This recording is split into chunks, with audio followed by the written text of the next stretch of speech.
วันที่ 4 เมษายน ปี 1975 ในห้องแปดเหลี่ยมเล็กๆที่อัลบุเคอร์กีเด็กหนุ่มวัย 20 ปีกำลังนั่งเขียนโค้ด 3,200 บรรทัดบนกระดาษเขาไม่มีคอมพิวเตอร์จริงๆอยู่ตรงหน้าไม่มีเงินทุนไม่มีทีมงานไม่มีแม้แต่สำนักงานมีเพียงอย่างเดียวคือความเชื่อมั่นอย่างแรงกล้าว่าในอนาคตทุกคนบนโลกจะมีคอมพิวเตอร์ส่วนตัวเป็นของตัวเองคนส่วนใหญ่หัวเราะเยาะส่วนบริษัท Digital Equipment Corporation ก็พูดว่าไม่มีเหตุผลใดที่บุคคลธรรมดาจะต้องมีคอมพิวเตอร์ที่บ้านแต่เด็กหนุ่มคนนั้นกลับเห็นสิ่งที่คนอื่นมองไม่เห็น45 ปีต่อมา Microsoft กลายเป็นบริษัทที่มีมูลค่ากว่า 2.5 ล้านดอลลาร์ Windows ถูกติดตั้งในคอมพิวเตอร์กว่า 1,400 ล้านเครื่องทั่วโลกและเด็กหนุ่มคนนั้นก็กลายเป็นคนที่เคยรวยที่สุดในโลกนานถึง 18 ปีแต่ความลับที่แท้จริงไม่ใช่โชคไม่ใช่ต้นทุนไม่ใช่เส้นสายความลับคือวิธีคิด5 แบบที่เขาใช้เปลี่ยนโลกและอาจเปลี่ยนชีวิตของคุณได้เช่นกันในคลิปนี้คุณจะได้เรียนรู้ว่าบิล เกตส์คิดอย่างไรทำไมเขาถึงกล้าตัดสินใจในสิ่งที่ผิดแปลกทำไมเขาถึงมองเห็นโอกาสที่คนอื่นมองข้ามและที่สำคัญที่สุดคุณจะนำวิธีคิดแบบนี้ไปใช้ในชีวิตจริงได้อย่างไรยินดีต้อนรับเข้าสู่วิธีคิดคนสำเร็จคุณรู้ไหมว่าความแตกต่างระหว่างคนที่ประสบความสำเร็จกับคนธรรมดาไม่ได้อยู่ที่ความฉลาดไม่ได้อยู่ที่โอกาสและไม่ได้อยู่ที่เงินทุนความแตกต่างที่แท้จริงอยู่ที่วิธีคิดแล้ววันนี้เราจะมาเจาะลึกวิธีคิดของชายคนหนึ่งที่เปลี่ยนโลกด้วยมุมมองที่ไม่เหมือนใครบิล เกตส์ผู้ร่วมก่อตั้ง Microsoft แต่เดี๋ยวก่อนอย่าเพิ่งคิดว่านี่คือเรื่องของคนต่างชาติที่ห่างไกลจากชีวิตคุณเพราะสิ่งที่คุณจะได้เรียนรู้วันนี้คือหลักการคิดที่นำไปใช้ได้จริงทั้งในการทำงานและการทำธุรกิจลองคิดดูนะครับทำไมคนที่วางแผนการเงินระยะยาว10 ปีถึงมีเงินเก็บมากกว่าคนที่คิดแค่เดือนต่อเดือนทำไมคนที่สร้างความสัมพันธ์ที่ดี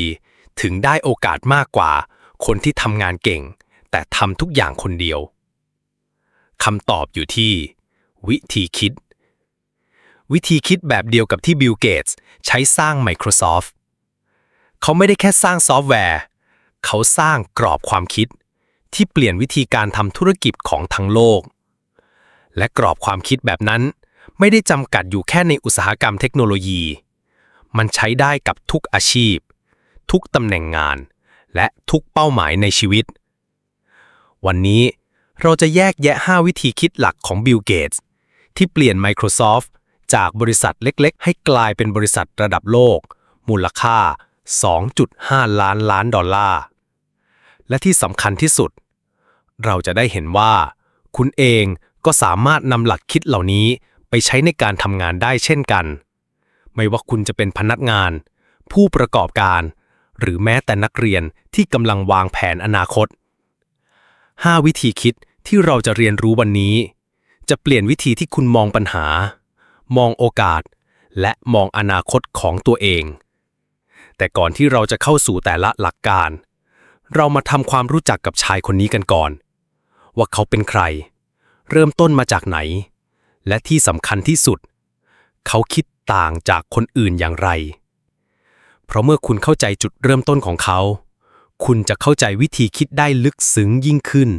เรื่องราวของบิล เกตส์เริ่มต้นในปี 1955 ที่เมืองซีแอตเทิลเขาเป็นลูกชายของทนายความและอาจารย์ครอบครัวชนชั้นกลางที่ให้ความสำคัญกับการศึกษาแต่ชีวิตของเขาเปลี่ยนไปตลอดกาลเมื่ออายุ 13 ปีที่โรงเรียน Lakeside School นั่นคือครั้งแรกที่เขาได้สัมผัสคอมพิวเตอร์ในยุคที่คอมพิวเตอร์1 เครื่องมีราคาเท่ากับบ้านหลังหนึ่งเด็กน้อยเกตส์ใช้เวลาทุกนาทีที่มีตั้งแต่เช้าจนดึกนั่งเฝ้าหน้าจอเขียนโค้ด มันไม่ใช่แค่ความสนใจแต่มันคือความหลงไหลเขาเล่าว่าตอนนั้นผมรู้เลยว่าคอมพิวเตอร์จะเปลี่ยนทุกอย่างที่โรงเรียนแห่งนี้เองเขาได้พบกับพอล อาเลนเพื่อนที่จะกลายมาเป็นหุ้นส่วนสร้าง Microsoft ในอนาคตพวกเขาไม่ได้แค่เล่นคอมพิวเตอร์แต่พวกเขาคิดถึงอนาคตในขณะที่เด็กวัยเดียวกันเล่นบาสเกตบอลเกสกับอาเลนกลับนั่งคุยเรื่องโลกที่ทุกคนจะมีคอมพิวเตอร์ส่วนตัวฟังดูบ้าไหมในยุคที่คอมพิวเตอร์ใหญ่เท่าห้องนอนแต่นั่นคือจุดเริ่มต้นของวิธีคิดแบบแรกการมองเห็นอนาคตก่อนคนอื่นปี 1973 เกสเข้าศึกษาที่ฮาร์วาร์ดแต่จิตใจของเขาไม่ได้อยู่ในห้องเรียนเขาใช้เวลาส่วนใหญ่ในห้องคอมพิวเตอร์เขียนโปรแกรมเล่นโป๊กเกอร์และคิดเรื่องธุรกิจแล้วมันก็เกิดขึ้นวันที่เปลี่ยนทุกอย่างมกราคม 1975 พออาเลนวิ่งเข้ามาหาเกสที่หอพักในมือถือหนังสือพิมพ์ Popular Mechanics ปกหน้านั้นคือ Alta 8800 คอมพิวเตอร์ส่วนตัวเครื่องแรกของโลกบิลมันเกิดขึ้นแล้วอาลินพูดด้วยความตื่นเต้นเกสเห็นทันทีว่านี่ไม่ใช่อุปกรณ์อิเล็กทรอนิกส์อีกชิ้นหนึ่งแต่มันคือจุดเริ่มต้นของการปฏิวัติแต่เครื่องอัลตาไม่มีซอฟต์แวร์มันเป็นแค่กล่องเหล็กที่ไม่มีสมองในขณะที่คนอื่นมองแล้วเดินผ่านเกสกลับมองเห็นโอกาสทองคำเขาโทรหาบริษัท MITS ผู้ผลิตอัลตาแล้วบอกว่าเขามี Basic Interpreter พร้อมใช้งานความจริงคือเขายังไม่ได้เขียนแม้แต่บรรทัดเดียวแต่นั่นคือวิธีคิดแบบที่สองความกล้าหาญในการเสี่ยงอย่างชาญฉลาดเกสและอาเลนใช้เวลา8 สัปดาห์เขียนโค้ด 3,200 บรรทัดบนกระดาษพวกเขาไม่มีเครื่องอัลต้าตัวจริงให้ทดสอบด้วยซ้ำจนถึงวันเดโมทุกอย่างขึ้นอยู่กับเทปเพียงม้วนเดียวถ้าโปรแกรมล้มเหลวความฝันทั้งหมดจะพังทันทีแต่เมื่อใส่เทปเข้าเครื่องโปรแกรมทำงานได้อย่างสมบูรณ์แบบในขณะนั้นเกสอายุเพียง19 ปีวินาทีนั้นชีวิตของเขาเปลี่ยนไปตลอดกาลและการตัดสินใจครั้งนี้ได้กลายเป็นรากฐานของ5 วิธีคิดที่เราจะเรียนรู้ต่อจากนี้ Microsoft ไม่ได้เกิดจากโชคแต่มันเกิดจากวิธีคิดที่แตกต่างเอาล่ะตอนนี้คุณรู้แล้วว่าเกตส์เป็นใครแต่สิ่งที่ทำให้เขาพิเศษจริงๆคือวิธีคิด5 แบบที่เปลี่ยนโลกได้มาเริ่มจากวิธีคิดแรกกันเลยครับวิธีคิดที่1มองไปข้างหน้าแล้วคิดย้อนกลับนี่คือความสามารถที่ทำให้เกตส์แตกต่างจากคนอื่นเขาไม่ได้แค่แก้ปัญหาตรงหน้าแต่จินตนาการถึงอนาคตแล้วค่อยคิดย้อนกลับมาว่าต้องเริ่มทำอะไรในวันนี้หนึ่งในตัวอย่างสุดคลาสสิกคือวิสัยทัศน์ทุกโต๊ะทำงานและทุกบ้านต้องมีคอมพิวเตอร์ปี 1975 คอมพิวเตอร์1 เครื่องราคาเกือบ150,000แต่เกตส์มองเห็นภาพในหัวว่าสักวันหนึ่งทุกบ้านจะต้องมีคอมพิวเตอร์เขาไม่ได้รอให้อนาคตมาถึงเขาคิดย้อนกลับถ้าทุกคนจะมีคอมพิวเตอร์สิ่งที่สำคัญที่สุดคืออะไรคำตอบคือซอฟต์แวร์ไม่ใช่ฮาร์ดแวร์ในขณะที่บริษัทอื่นแข่งกันสร้างเครื่องคอมพิวเตอร์เกตส์กลับเลือกสร้างซอฟต์แวร์ที่กลายเป็นหัวใจของคอมพิวเตอร์ทุกเครื่องแล้วคุณล่ะจะใช้วิธีคิดนี้กับชีวิตได้อย่างไรลองนึกถึงเส้นทางอาชีพของคุณคนส่วนใหญ่มักคิดว่าทำงานได้ประสบการณ์เลื่อนตำแหน่งแต่วิธีคิดแบบเกตส์คือ10 ปีข้างหน้าฉันอยากอยู่ตรงไหนสมมุติคุณอยากเป็น Marketing Director คุณต้องเก่งอะไรการวิเคราะห์ข้อมูลการตลาดดิจิทัลและการบริหารทีมดังนั้นวันนี้คุณควรเริ่มเรียนรู้3 เรื่องนี้ทันทีนี่แหละคือความต่างระหว่างคนที่ออกแบบอนาคตกับคนที่ปล่อยให้อนาคตเกิดขึ้นเองวิธีคิดที่2สร้างแพลตฟอร์มไม่ใช่แค่สินค้า นี่คือเคล็ดลับที่ทำให้ Microsoft ยิ่งใหญ่เกตส์รู้ตั้งแต่ต้นว่าการสร้างสินค้าชิ้นเดียวให้ดียังไม่พอเขาต้องสร้างแพลตฟอร์มที่คนอื่นสามารถสร้างสรรค์สิ่งใหม่ๆบนนั้นได้ดูตัวอย่าง MS-DOS กับ IBM ปี 1980 IBM มาขอให้ Microsoft สร้างระบบปฏิบัติการให้คนทั่วไปอาจจะขายสิทธิ์ทั้งหมดให้ IBM แล้วจบแต่เกตส์ทำในสิ่งที่ต่างออกไปเขาเก็บสิทธิ์ในการขาย MS-DOS ให้คนอื่นเอาไว้ด้วยผลลัพธ์คือเมื่อมีคอมพิวเตอร์ PC compatible เพิ่มขึ้น MS-DOS ก็กลายเป็นมาตรฐานของโลกนี่ไม่ใช่การขายซอฟต์แวร์นะแต่มันคือการสร้างระบบนิเวศที่คนทั้งอุตสาหกรรมต้องพึ่งพาแล้วคุณล่ะจะประยุกต์วิธีคิดนี้กับตัวเองได้อย่างไรลองคิดว่าคุณจะกลายเป็นแพลตฟอร์มได้อย่างไรสมมุติคุณเป็นกราฟิกดีไซเนอร์แทนที่จะรับงานแบบฟรีแลนซ์ทั่วไปคุณอาจเริ่มทำคอร์สออนไลน์สร้างเทมเพลตขายรวมกลุ่มคอมมูนิตี้ของนักออกแบบเมื่อถึงจุดหนึ่งแม้คุณหยุดทำงานรายได้ก็ยังไหลเข้ามาเองนี่แหละคือการสร้างแพลตฟอร์มส่วนตัวเหมือนกับการปลูกต้นไม้แทนที่เดินเก็บผลไม้ทุกวันเกตส์ไม่ได้แค่ฉลาดเขามองเห็นโครงสร้างใหญ่ขณะที่คนอื่นมัวแต่มองแค่รายละเอียดเล็กๆและนี่คือเพียงแค่2วิธีคิดแรกของเขาเท่านั้นอีก3วิธีคิดที่เหลือจะเปิดประตูให้คุณมองโลกในแบบที่คุณไม่เคยคิดมาก่อนต่อจากที่เราเรียนรู้2วิธีคิดแรกตอนนี้เราจะเข้าสู่หัวใจสำคัญของความสำเร็จวิธีคิดที่ทำให้บิล เกตส์ตัดสินใจได้รวดเร็วแม่นยำและแทบไม่พลาดเลยวิธีคิดแบบที่3ตัดสินใจด้วยข้อมูลไม่ใช่ความรู้สึกนี่คือความต่างที่ชัดเจนที่สุดระหว่างเกตส์กับผู้ประกอบการคนอื่นเขาไม่เคยใช้ความรู้สึกหรือฮึดสู้ในการตัดสินใจทุกครั้งเขาต้องมีข้อมูลสนับสนุนบิล เกตส์มีกฎเหล็กในการประชุมถ้าคุณมาประชุมโดยไม่มีข้อมูลคุณมาแค่เพื่อฟังเขาพัฒนาแนวคิดที่เรียกว่า Digital Nervous System คือระบบที่ทำให้ข้อมูลไหลเวียนทั่วองค์กรแบบ Real Time ในหนังสือ Business at the Speed of Thought เขาเขียนว่าการรวบรวมจัดการและใช้ข้อมูลอย่างถูกต้องและรวดเร็วคือสิ่งที่จะกำหนดว่าคุณจะชนะหรือแพ้ในโลกธุรกิจตัวอย่างที่เห็นชัด Internet Explorer ปี 1995 Netscape ครองตลาดเว็บเบราว์เซอร์ถึง 80% คนทั่วไปมองว่าสายไปแล้วแต่เกตส์ทำตรงกันข้ามเขาสั่งเก็บข้อมูลคนใช้เบราว์เซอร์ทำอะไรพฤติกรรมการใช้งานเป็นอย่างไรจุดอ่อนของ Netscape อยู่ตรงไหนจากนั้น Microsoft พัฒนา Internet Explorer ที่ตอบโจทย์ผู้ใช้มากกว่าเดิมผลลัพธ์คือภายใน 5 ปี IE ครองตลาด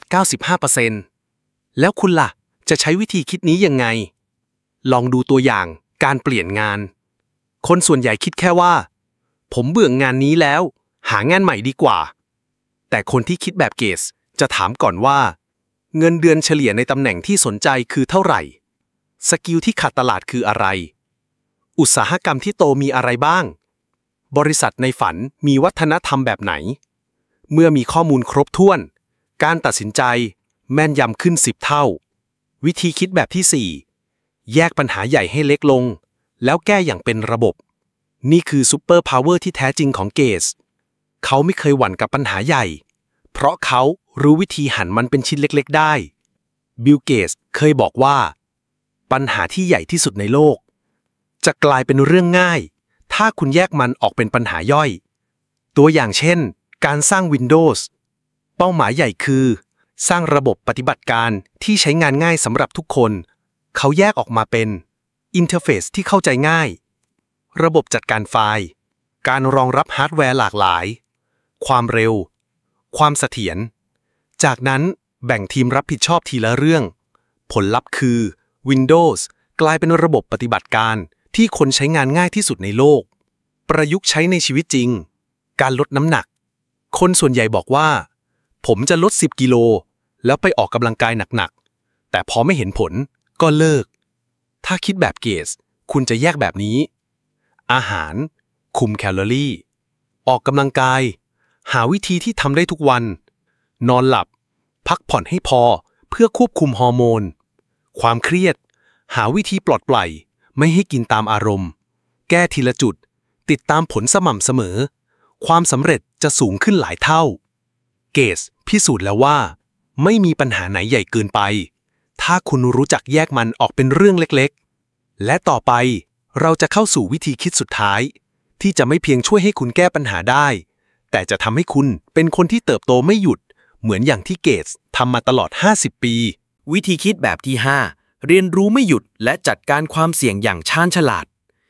และนี่คือวิธีคิดสุดท้ายที่จะไม่แค่ทำให้คุณประสบความสำเร็จ แต่จะทำให้คุณสำเร็จอย่างยั่งยืน นี่แหละคือสิ่งที่ทำให้บิล เกตส์แตกต่างจากผู้ประกอบการทั่วไป เขาไม่เคยคิดว่าตัวเองเก่งพอ ตรงกันข้ามเขากลัวการไม่รู้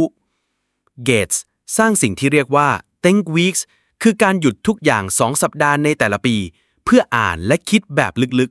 ๆ เขาจะไปเช่ากระท่อมลับ ไม่มีโทรศัพท์ ไม่มีอินเทอร์เน็ต มีแค่หนังสือกว่า100 เล่ม เกี่ยวกับเทคโนโลยี ธุรกิจ และวิทยาศาสตร์ นี่ไม่ใช่การพักร้อน แต่มันคือการลงทุนในสมอง หลายไอเดียสำคัญของ Microsoft เกิดจาก Think Weeks รวมถึงการตัดสินใจเข้าสู่ธุรกิจอินเทอร์เน็ต และการพัฒนา .NET Framework หรือคือชุดเครื่องมือสำหรับสร้างโปรแกรมที่ใช้งานร่วมกันได้ แต่สิ่งที่น่าสนใจกว่าคือวิธีที่เขาจัดการความเสี่ยง เกตส์เคยให้สัมภาษณ์กับนิตยสาร Fortune ว่าช่วงแรกของ Microsoft ผมรู้สึกเสมอว่าถ้าเราพลาดแค่ครั้งเดียวทุกอย่างอาจพังได้ทันที ฟังดูขัดแย้งใช่ไหม คนที่ประสบความสำเร็จที่สุดกลับกลัวที่สุด แต่นั่นแหละคือเหตุผลที่เขาเตรียมตัวไว้ตลอดเวลา ตัวอย่างชัดๆคือเมื่อซอฟต์แวร์ของเขาชื่อ Multiplan พ่ายแพ้ให้กับคู่แข่ง Lotus 123 เกตส์ไม่ได้โทษใคร แต่เรียนรู้และปรับกลยุทธ์ทันที เราจะไปที่ Mac และ Windows เราจะก้าวไปอีกยุคหนึ่ง ผลลัพธ์ก็คือ Microsoft Excel กลายเป็นโปรแกรมตารางคำนวณที่ดีที่สุดในโลก แล้วคุณล่ะจะใช้วิธีคิดนี้ยังไง ลองดูตัวอย่างการพัฒนาทักษะส่วนตัว คนทั่วไปคิดว่าฉันทำงานนี้เก่งแล้วไม่ต้องเรียนเพิ่ม แต่คนที่คิดแบบเกสจะบอกว่าโลกเปลี่ยนเร็วมากถ้าไม่อัปเดตตัวเองเราจะตกยุคแน่ๆ นี่คือวิธีสร้าง Think Weeks สำหรับคุณเอง สัปดาห์ที่ 1 อ่านหนังสือ 2 เล่มที่เกี่ยวข้องกับงาน สัปดาห์ที่ 2 ดูคอร์สออนไลน์หรือสัมมนาเว็บบินาร์ สัปดาห์ที่ 3 พูดคุยกับคนที่เก่งกว่าในสายงานเดียวกัน สัปดาห์ที่ 4 ทดลองใช้เครื่องมือใหม่ๆ หรือวิธีการใหม่ๆ แค่นี้ใน 1 ปีคุณจะพัฒนาก้าวหน้าเร็วกว่าคนรอบตัว 2-3 ปี ส่วนเรื่องการจัดการความเสี่ยงคุณไม่ควรคิดว่าทุกอย่างจะเป็นไปตามแผนเสมอ ให้ลองถามตัวเองว่าถ้าแผนนี้ผิดพลาดเรามีแผนสำรองไหม ผลลัพธ์ของ 5 วิธีคิดนี้คืออะไร บิล เกตส์สร้างสิ่งที่ไม่เคยมีมาก่อน จากห้องเล็กๆในอัลบูเคอร์คีกลายเป็น Microsoft มูลค่า 2.5 ล้านดอลลาร์ Windows ติดตั้งในคอมพิวเตอร์ 1,400 ล้านเครื่อง Microsoft Office ถูกใช้โดย 1,300 ล้านคนทั่วโลก แต่สิ่งที่สำคัญกว่าตัวเลขคือกรอบความคิด เกตส์ไม่ได้แค่สร้างบริษัทเขาสร้างกรอบความคิดที่เปลี่ยนโลก กรอบความคิดที่ว่าเทคโนโลยีต้องทำให้ชีวิตคนธรรมดาดีขึ้น ธุรกิจต้องไม่ใช่แค่ขายของแต่สร้างแพลตฟอร์มให้คนอื่นสร้างสรรค์ต่อ และการเรียนรู้คือการลงทุนที่คุ้มค่าที่สุด สุดท้ายความสำเร็จที่แท้จริงไม่ได้วัดจากเงินแต่วัดจากการที่คุณทำให้โลกนี้ดีขึ้นได้มากแค่ไหน วันนี้เกตส์ใช้เวลาส่วนใหญ่กับมูลนิธิ Bill and Melinda Gates Foundation เพื่อแก้ปัญหาความยากจนโรคระบาดและการศึกษา นี่แหละคือพลังของวิธีคิดที่ถูกต้อง มันไม่ได้ใช้ได้แค่กับธุรกิจแต่มันใช้ได้กับทุกอย่างที่คนอยากจะเปลี่ยนแปลงในชีวิต เรื่องราวของเกตส์สอนเราว่าความสำเร็จที่ยิ่งใหญ่เริ่มต้นจากวิธีคิดที่แตกต่างและตอนนี้คุณก็รู้แล้วว่าวิธีคิดนั้นคืออะไร เราเพิ่งได้เรียนรู้วิธีคิดทั้ง 5 แบบที่เปลี่ยนโลก แต่ความรู้จะกลายเป็นพลังก็ต่อเมื่อคุณลงมือทำและนี่คือ 5 วิธีคิดที่สามารถเปลี่ยนชีวิตคุณได้ วิธีคิดที่ 1 มองไปข้างหน้า 10 ปีแล้วค่อยคิดย้อนกลับมาวันนี้ วิธีคิดที่ 2 สร้างแพลตฟอร์มไม่ใช่แค่ทำงานให้เสร็จเป็นชิ้นๆ วิธีคิดที่ 3 เก็บข้อมูลก่อนตัดสินใจเสมอ วิธีคิดที่ 4 แยกปัญหาใหญ่ให้กลายเป็นชิ้นเล็กๆแล้วค่อยๆแก้ วิธีคิดที่ 5 เรียนรู้ไม่หยุดและเตรียมแผนสำรองไว้เสมอ และตอนนี้ถึงตาคุณแล้ว ผมอยากให้คุณทำสิ่งนี้ภายในวันนี้ เลือกเพียง1วิธีคิดที่คุณรู้สึกว่าจำเป็นที่สุดสำหรับชีวิตตอนนี้ ถ้าคุณรู้สึกไม่แน่ใจอนาคตก็เริ่มจากวิธีคิดที่ 1ถ้าคุณทำงานแบบเดิมๆซ้ำไปซ้ำมาลองวิธีคิดที่ 2ถ้าคุณตัดสินใจด้วยความรู้สึกบ่อยเกินไปก็ใช้วิธีคิดที่ 3ถ้าคุณมักท้อเมื่อเจอปัญหาใหญ่ก็ทดลองวิธีคิดที่ 4ถ้าคุณรู้สึกว่าตัวเองไม่พัฒนาก็เริ่มที่วิธีคิดที่ 5แล้วทำเพียง1สิ่งง่ายๆวันนี้เช่นวางแผนเป้าหมายระยะ10ปีหาข้อมูล1เรื่องก่อนจะตัดสินใจแยกปัญหา1เรื่องออกเป็น3ส่วนย่อยหรือแค่อ่านบทความใหม่1เรื่องเพื่อเปิดมุมมองแค่นั้นจริงๆเพราะบิล เกตส์ไม่ได้กลายเป็นเกตส์ในชั่วข้ามคืนเขาสร้างทุกอย่างทีละนิ้วทีละวันทีละปีแต่จุดเริ่มต้นคือการเปลี่ยนวิธีคิดคุณล่ะจะเริ่มเมื่อไหร่อย่ารอพรุ่งนี้อย่ารอสัปดาห์หน้าอย่ารอปีใหม่วิธีคิดคนสำเร็จเริ่มต้นตอนนี้ตั้งแต่นาทีที่คุณดูคลิปนี้จบใช่แล้วคุณทำได้คุณมีวิธีคิดเดียวกับบิล เกตส์แล้วตอนนี้อยู่ที่คุณแล้วว่าจะใช้มันหรือไม่ขอบคุณที่ฟังจนจบถ้าตอนนี้มีประโยชน์อย่าลืมกดไลค์กดแชร์ให้เพื่อนที่คุณคิดว่าเขาก็กำลังต้องการการเปลี่ยนแปลงและอย่าลืมติดตามวิธีคิดคนสำเร็จตอนต่อไป